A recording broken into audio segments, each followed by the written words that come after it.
Hello, and welcome to Daily English Flow. We're really happy you're here. I'm Amelia. And I'm James. On this channel, we practice real, everyday English with natural conversations. If you enjoy learning this way, don't forget to subscribe and like the video. All right, let's get started.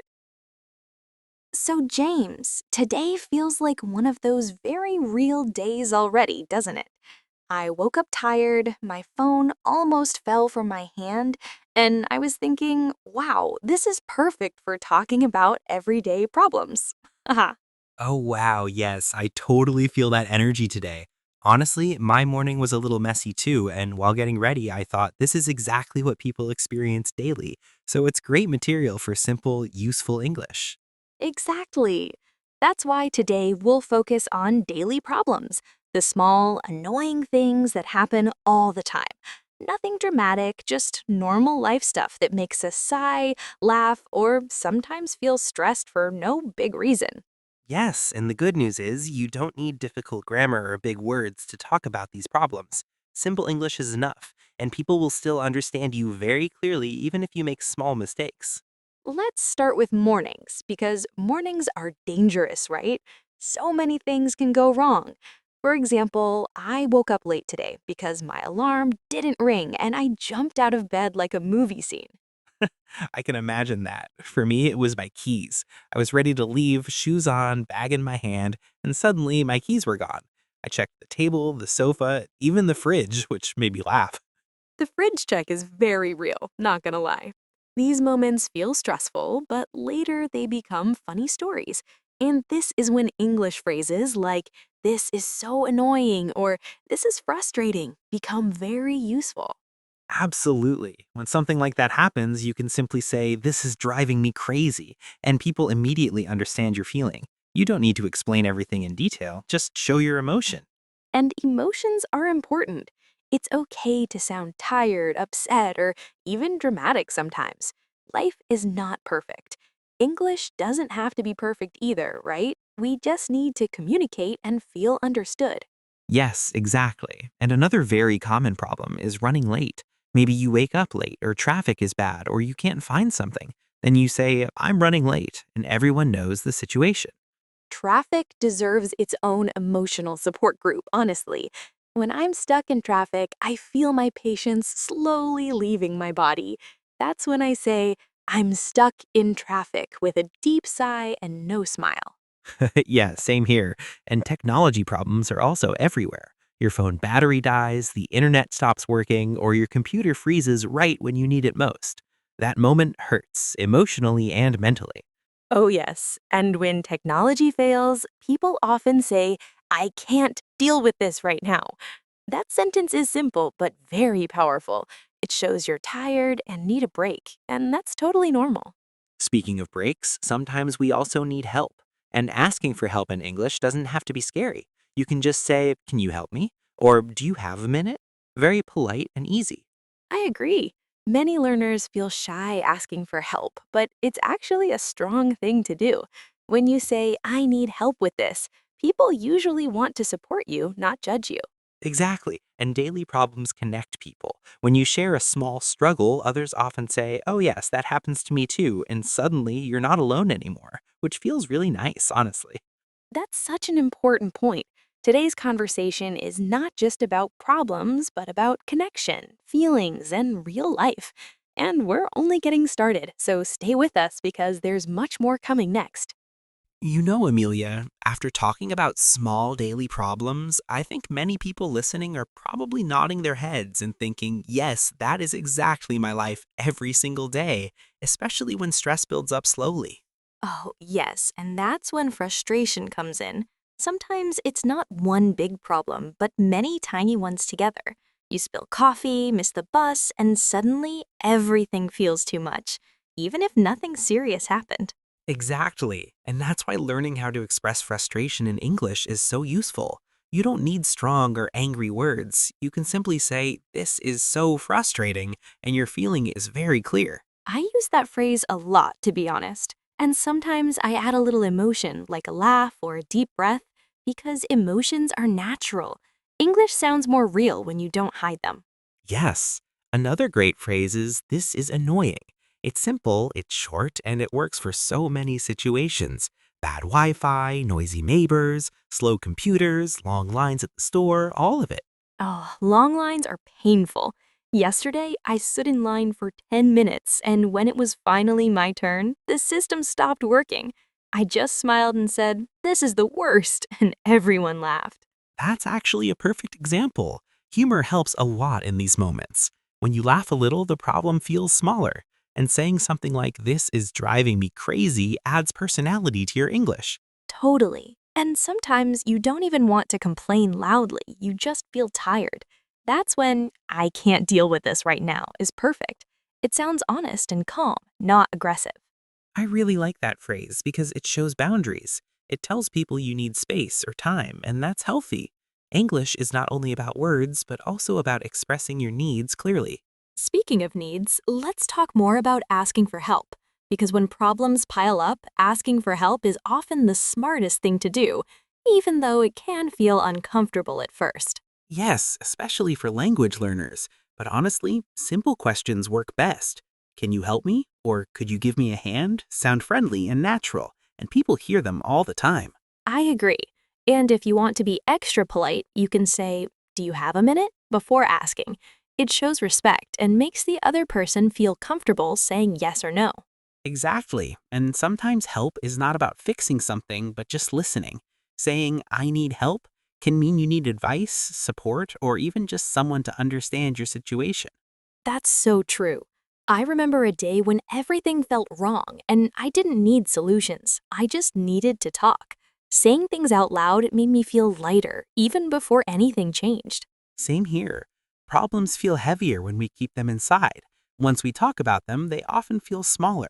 That's why these daily English conversations are so powerful for learning and for life. And listeners might think my problems are silly, but they're not. Losing keys, missing coffee, or feeling tired are real experiences. They matter because they affect our mood. Yes, and English is a tool to talk about real life, not just textbooks. When you can describe your day honestly, you feel more confident and connected, even if your grammar is not perfect. Exactly. And confidence grows step by step.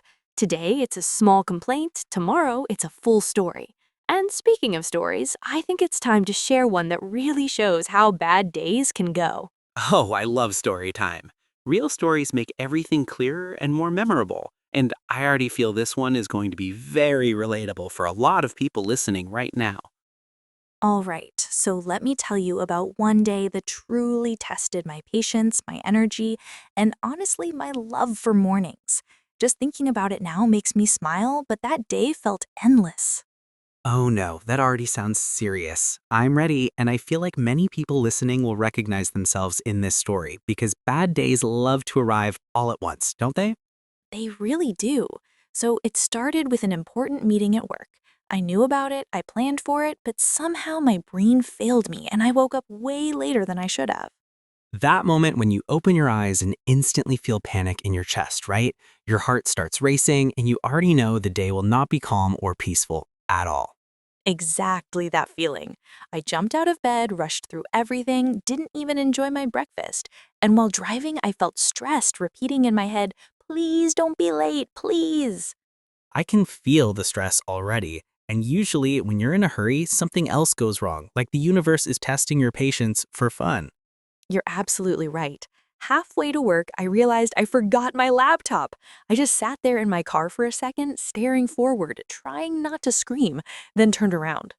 Oh wow, that hurts. That is truly this is the worst territory. Forgetting something so important can destroy your mood instantly, especially when time is already against you. Yes, and when I finally arrived at work, I was late, sweaty, and embarrassed. My boss wasn't angry, but the disappointment was very clear, which somehow felt even worse. That silent disappointment is painful. It stays in your head longer than someone shouting.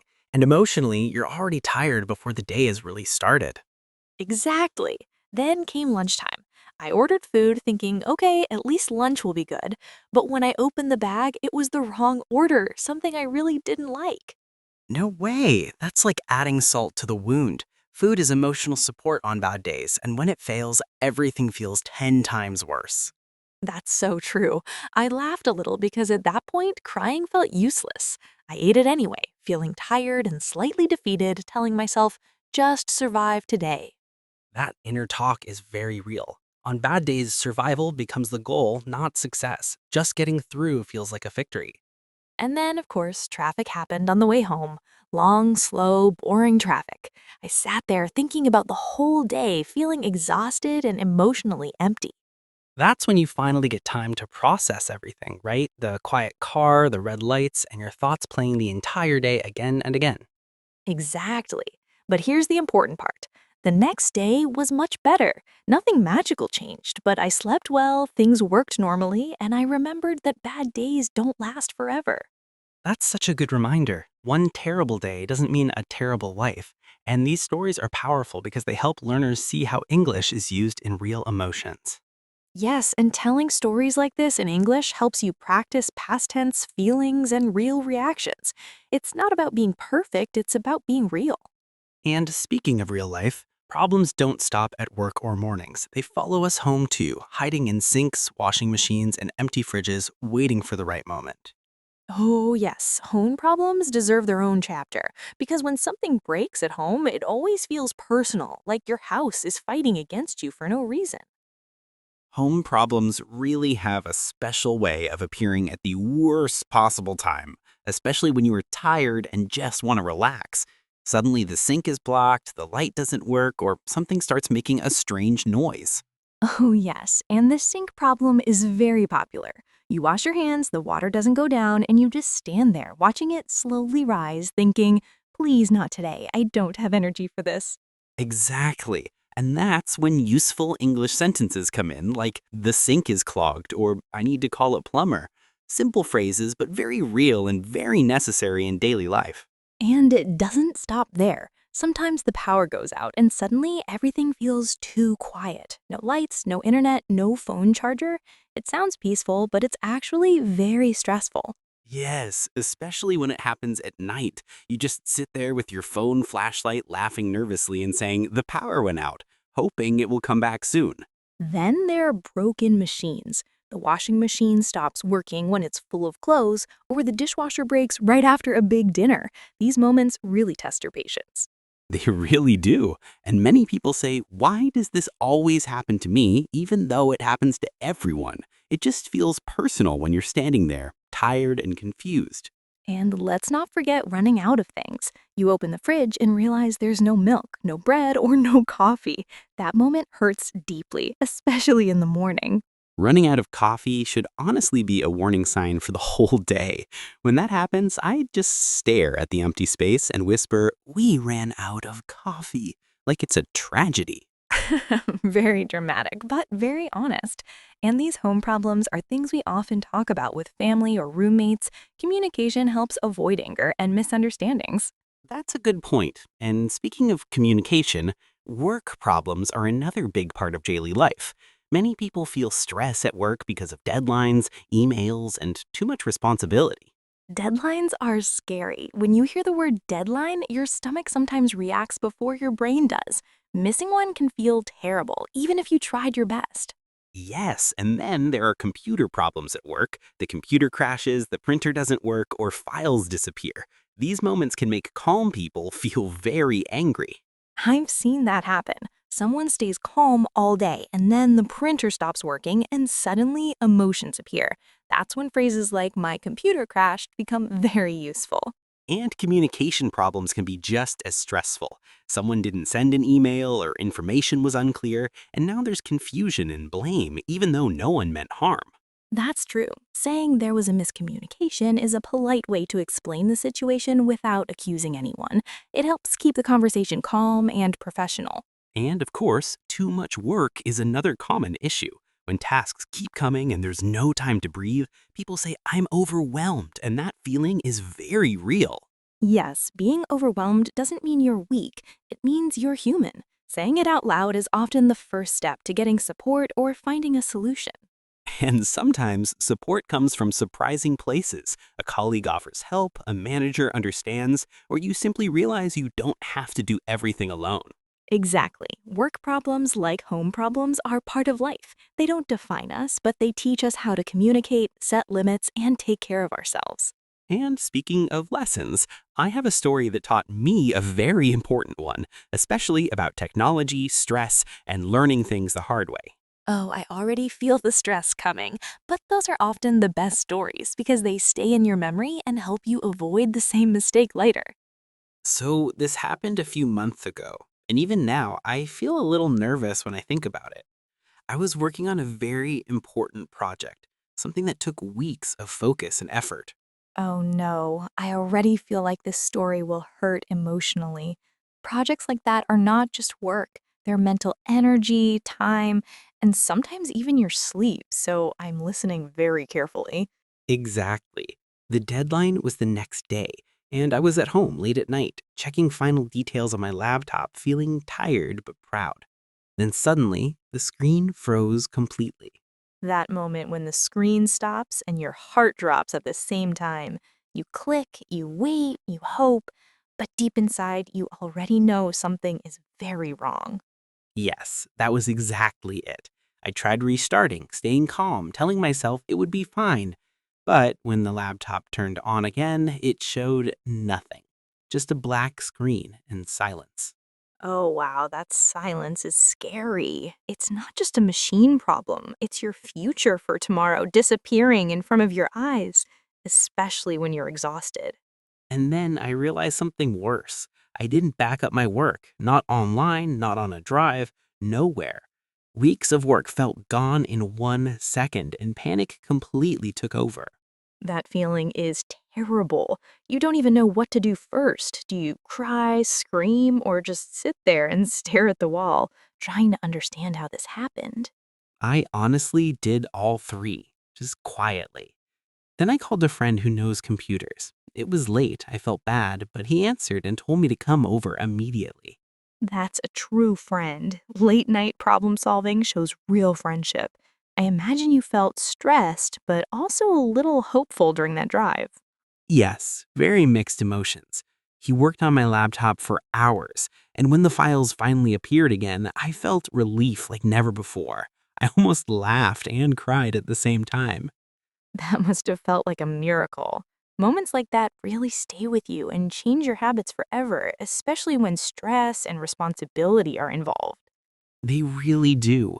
I finished the project on his computer, didn't sleep at all, and somehow the presentation went very well the next day. But the lesson was very clear. Always back up your work. Simple advice, but so important. Many people learn it the hard way, and hopefully, this story helps someone avoid that stress. Exactly. And stress doesn't only come from work. Money problems are another big source of worry for many people, especially unexpected expenses or feeling like there's never enough. Yes, saying I'm broke or I can't afford it is something many people experience at some point. These phrases are simple, but they describe very real feelings. And then there are bills. Forgetting to pay one can create even more stress. Late fees, reminders, and that sinking feeling when you realize you missed something important. That's why organization helps, but also kindness to yourself. Everyone forgets things sometimes. One mistake doesn't mean you're irresponsible or bad with money. Exactly. And let's not forget small health problems. Feeling tired, having a headache, or catching a cold can make everything feel heavier than it really is. Yes, when your body is tired, your mind follows. Saying I'm not feeling well or I'm under the weather helps others understand and gives you permission to rest. Rest is important, and staying positive helps too. Talking to someone, taking a short break, or remembering that problems are temporary can change your whole perspective. Bad days pass. Tomorrow often feels lighter. And learning how to talk about problems in English gives you more confidence in real life, not just in language learning. Exactly. English is a tool for connection, not perfection. If you can share your day, your struggles, and your feelings, you're already doing something very powerful. Thank you for staying with us through this conversation. Remember, you're not alone. Your problems are valid, and step by step, your English is growing stronger every day. And with that, we'll see you next time. Take care, stay positive, and keep practicing because every conversation, even about problems, moves you forward.